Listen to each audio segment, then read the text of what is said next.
اللي بيحصل في سوق الذهب مش صدفة ولا ارتفاع عادي، ده انعكاس مباشر لحالة قلق عالمية مسيطرة على الاقتصاد من السنة اللي فاتت.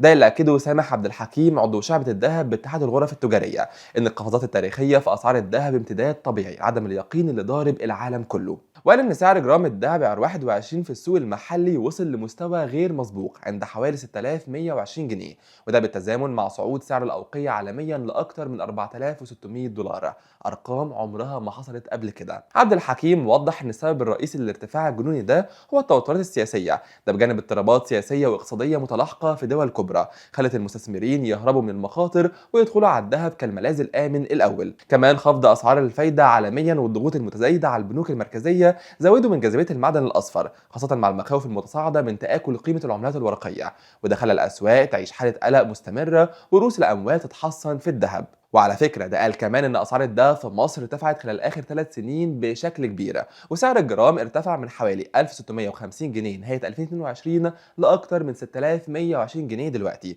بنسب زيادة تجاوزت نحو 370%.